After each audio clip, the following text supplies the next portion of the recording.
Rachael Arinaitwe is one of the most recognized faces in Kampala. A news anchor on NTV Uganda, she's faced her fair share of critics, but she's found a way to rise above all. Rachael, welcome to Turning Point. Thank you very much. Now let me take you back to the years before your celebrity, because of course your face is known all over the place. What was life like for Rachael? Very quiet, and I walked in the streets and nobody noticed or nobody stopped to say hello, or I have seen you somewhere, or your face is very familiar. The newspapers and tabloids didn't give, they weren't bothered about what happens in my life. Right. But that all changed when I got to become a news anchor. Now, it all changed, you say, but I have to ask you, what's the most ridiculous thing that you've read about yourself or you've heard about yourself? Shortly after I got married, about 3 months after I got married, there was a report about me being pregnant, expecting a child. I thought that was ridiculous. They wrote again about me and a co-anchor. Sure, I'm sorry. Why did you think it was ridiculous? Because I wasn't. Surely he was. Yeah, We could see he was. We were working hard, but no, we were not pregnant then. We were not pregnant then. There were, of course, stories about myself and co-anchors, relationships. Somebody took a picture of us in the newsroom, and somehow it was leaked to a tabloid. And the story was we're getting cozy, and we're in a relationship. Wow. Yeah, it was ridiculous. Now, for you being a Christian, was there ever any challenge for you going into the world of media? Was there ever any tension with your faith, or was it easy for you to go into this world of stars? Actually, my faith helped a lot. I worked with a Christian organization before I joined NTV, and in the Christian organization, you're sort of protected. You're working under a church. The church hall is very close, so if you're having trouble, it's very easy for you to branch off and go inside and say a prayer or two. You're working alongside Christians, so you're encouraged, so to speak. But when I moved to NTV, it was a whole different ballgame. The world is ruthless, like my dad likes to say, and it doesn't owe you anything. So there was a big shift in the way I responded to. But how did that ruthless environment that you were now in, and you needed to serve, because being an anchor, you have to keep up your game, you have to stay ahead of the competition, because there is. How did all that change you as a person? How did it affect did it grate away at your faith? No, like I said, my faith helped a lot.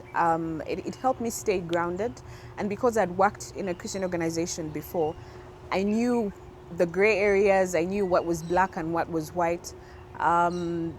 Working with people who are not necessarily born again, and profanity it's a normal thing. I was able to stand my ground and know that it's time for me to make a difference. I need to be different.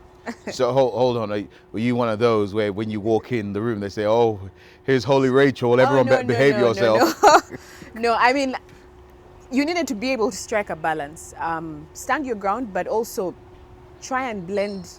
I don't want to use the word blend, because blend makes it seem like you have to use profanity as well to be associated with your workmates.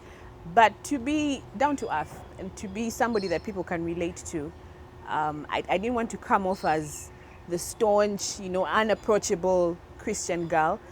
I like to think of myself as likable.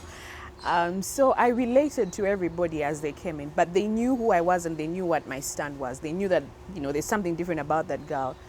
So there are certain things you will say around her, there are certain things that you won't. Okay, now our time is fast running out. I wish we had more time to talk, but how important is it for you, having been on both sides? You worked in a Christian organization, you're working in a normal environment. How important is it to you for Christians to be in that sort of environment? It's important because you need to know what the world is like. Like I said, I was very protected when I was working in a Christian environment. I grew up in a Christian home. My dad is a pastor. So even growing up, I was very protected from a lot of things. But it sort of opens your eyes to how sin is normal, in the other world, and how easy it is for you to slip back, The Bible talks about being, if you think you're standing, be careful. Right. Yeah. Lest you fall. So you might cross over into a non-Christian environment and think, this is easy. I mean, I've been Christian all my life, so I should be able to sail through. But it's very, very, extremely easy for you to slip back and just be like one of them. Right. Yeah. Let me ask you one final thing, though. Is there one situation you can think of that doesn't compromise your position as a star that you thought, oh my Lord Jesus, I need you now, and your faith was so real in terms of getting you through that situation or solving that problem?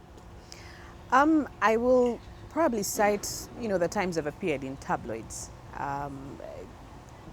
What people write about you, what the media writes about you, shapes people's perception of you. Right. Yeah.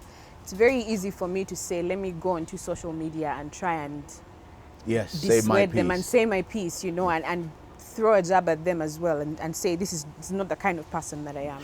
If it was me, I tell you the first thing I'll do, I'll pray that the roots of their organization rot, they fall apart. And they rain down curses on them. Oh my Lord, like a real Nigerian. Yeah. But you were saying? Yeah, but you understand that they're doing their job. People criticize you from what they've read in the tabloids and what they've read in the papers. And that shook me. It really did. But I stood my ground and I realized that, they have a job to do. I have a job to do as well. And if I go onto social media or go around trying to say that this is not what I am or this is not the kind of person that I am, then perhaps I have stooped to their level, So, yes, my faith was shaken, my esteem was shaken, but here I am. Rachael, thank you so much for joining us, and all the best. Thank you for having me.